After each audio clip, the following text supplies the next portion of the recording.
selamat sore. Terima kasih atas kesempatan yang diberikan kepada saya, dan saya ucapkan juga terima kasih kepada yang hadir sampai sore hari ini masih bisa bertahan. Laporan kasus yang akan saya bawakan pada sore hari ini adalah bagaimana manajemen afeksifikasi pada gigi anterior depan atas yang mengalami diskolorasi. Next. Sebagaimana yang kita ketahui, afeksifikasi adalah bagaimana prosedur endodontik yang kita lakukan pada akar gigi yang mengalami terbuka atau penutupan akar yang tidak sempurna. Biasanya apeks terbuka ini disebabkan oleh trauma, karies ataupun adanya anomali gigi. Next. Tantangan dari penanganan kasus afeksifikasi ini adalah tentunya yang pertama, bagaimana ketebalan dentinnya yang di ujung akar. Ketebalan dentinnya pasti karena penutupan ujung akar atau apeks yang tidak sempurna mengakibatkan dentin pada di ujung akar menipis. Selain itu, tantangan lainnya adalah ekstrusi, larutan irigasi ataupun bahan siler yang dapat keluar ke arah periapikal. Kemudian tantangan yang selanjutnya adalah adanya perubahan warna. Biasanya pada gigi yang trauma mengalami gigi yang mengalami trauma dan apeks terbuka biasanya dibarengi juga dengan diskolorasi. Dan selanjutnya karena penutupan akar yang tidak sempurna dan pemanjangan akar yang tidak sempurna sehingga menyebabkan rasio mahkota akar yang tidak bagus. Ya, ini adalah kasus yang kami dapatkan. Seorang laki-laki 18 tahun datang ke RSGMP Unhas dengan keluhan gigi depan atas berubah warna dengan riwayat sekitar 10 tahun, umur 10 tahun itu dia mengalami trauma dan pada gigi depannya dan giginya patah. Giginya sempat dirawat saluran akar. Terlihat dari gambaran radiografinya ada guta perca yang tidak hermetis. Kemudian pada saat itu juga dilakukan penambalan dengan menggunakan komposit, dan di sini kita bisa melihat fraktur akarnya berada di hampir di setengah mahkota gigi. Next. Pemeriksaan objektifnya terlihat pada gigi yang kehitaman, kemudian gigi impanya normal, kemudian tidak merespon terhadap sensitivitas, dan dengan kondisi klinisnya mengalami perubahan warna dan adanya komposit pada gigi satu-satu itu. Diagnosa yang kami tegakkan asimptomatik periodontitis apikalis, kemudian diagnosa pulpanya adalah previously treated. Kemudian rencana perawatannya adalah afeksifikasi dan internal bleaching. Rencana restorasinya adalah full crown dan prognosisnya adalah favorable. Next. Pada kunjungan pertama tentunya kita melakukan DHE kepada pasien dan jangan lupa inform consent, dan kita lakukan akses opening dan kita keluarkan dulu guta perca yang lama. Kemudian kita lakukan irigasi dan pengukuran panjang kerja. Dari gambar di atas kita lihat panjang kerja menggunakan K-file 60 dengan panjang kerja 24,5. Setelah itu kita lakukan preparasi secara sirkumferensial dan kita lakukan dressing kalsium hidroksida selama 1 minggu. Next. Pada kunjungan kedua kita lakukan pemeriksaan subjektif dan objektif.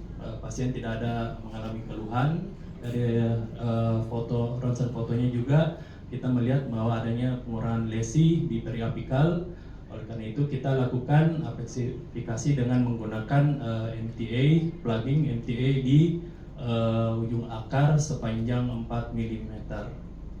Setelah itu kita tempatkan kapas basah untuk membuat setting dari MTA-nya dan kita tutup dengan tambalan sementara.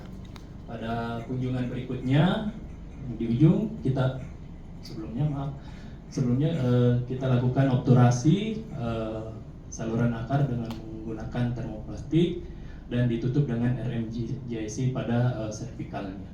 Setelah itu kita aplikasikan bahan internal bleaching hidrogen peroxide 35% dan ditutup dengan RMJC. Next. Pada kasus ini saya melakukan 3 kali aplikasi bahan internal bleaching. Ini adalah hasil yang pertama, masih terlihat kehitaman di daerah cervical dan masih kekuningan. Kedua sudah agak menghilang, tapi masih ada warna kehitaman di cervicalnya. Dan yang ketiga ini sudah hampir semuanya hilang, hanya saja warnanya belum bisa sesuai dengan gigi kontrolnya. Next. Selanjutnya saya melakukan preparasi ruang pasak, kemudian melakukan insersi pasak prefabricated dengan ditambahkan komposit pada pasak tersebut. Kemudian kita insersikan dan kita tutup dan selanjutnya kita tentukan warna giginya dengan menggunakan Vita 3D Master. Next. Selanjutnya masih di kunjungan ke-7 kita lakukan preparasi mahkotanya, kemudian kita cetak dan dikirim ke lab. Ini adalah hasil mahkota crown zirconianya pada gigi 11 dan untuk gigi 21-nya juga yang kemarin mengalami chipping, kita lakukan restorasi dengan menggunakan komposit.